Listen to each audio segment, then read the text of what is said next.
Hey guys, today's video covers the Windows command prompt and how to work with files. In this video, I'll demonstrate how to list files, how to copy, move, and delete the files, and how to view the contents of a file all without leaving the command prompt. The first command you'll need to know is the dir command, which lists the contents of a directory. In this case, we have two folders in this directory, and we have two aliases, the dot and dot dot aliases, that represent the current directory and the parent directory. Let's take a look at what's in the videos folder. Inside the videos folder, you find an MP4 file with quite a long file name. Let's say we'd like to rename that file to something simpler. We would rename it by using the ren or rename command. We would specify the name of the file that we'd like to rename and the new file name. So in this case, we type ren space the existing file name 015, and rather than type that out, I'm just going to go ahead and hit tab, and it fills out the full file name for me. And since it contains spaces, it puts it in quotes. Then I press a space and give it a new file name. So let's say I'd like to rename it to 015.mp4. So I have rename followed by a space, the existing file name followed by a space, and the new file name. Once I press enter, it shows me that it's completed the command. The dir command shows me that the file has been renamed. Let's say I'd like to make a copy of this file. I could do that by typing the copy command, followed by the name of the file I'd like to copy, followed by the name of the new file.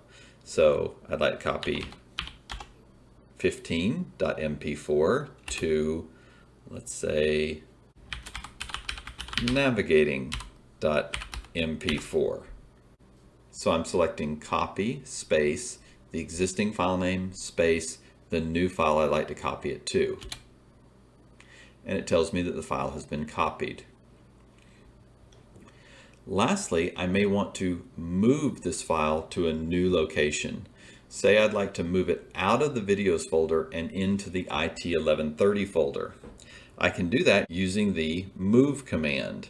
So we type move space the name of the file we'd like to move, and in this case, where we'd like to move it to. We don't have to specify the file name if we don't want to. So if we want to move it up one level, we just type ... and press enter. And you can see that the file has been moved. It's no longer in this directory.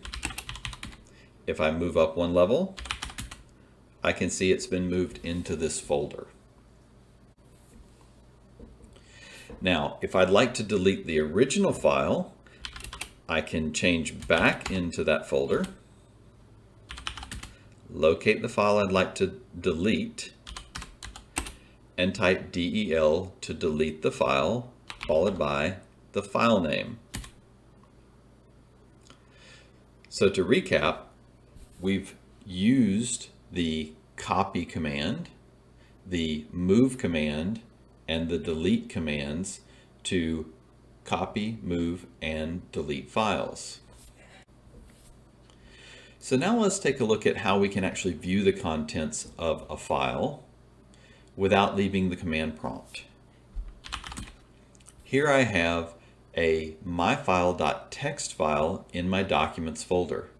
If I'd like to see the contents of the file, I can use the more command to display what's inside this file.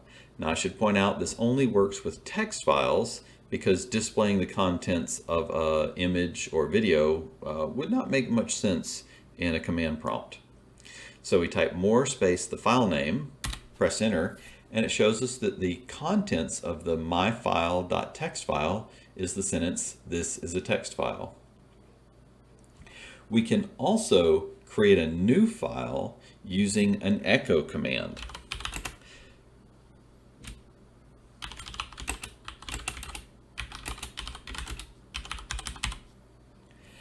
So by typing echo space and a series of characters, I can echo out that series of characters to the command prompt.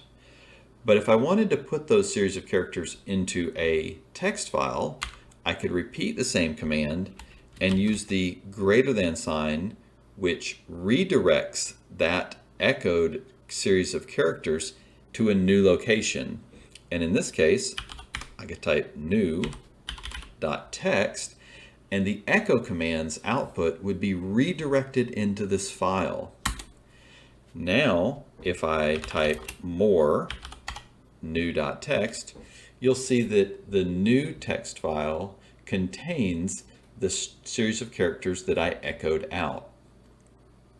This is a simple way to create a text file at the command prompt that contains either something you've echoed out or the output of a command. So for example, I could type dir and it displays the contents of the file, or I could type dir and redirect to directory.text, and it would redirect the output into that file. This is very useful for capturing the output of something into a text file that can be copied, moved, or edited.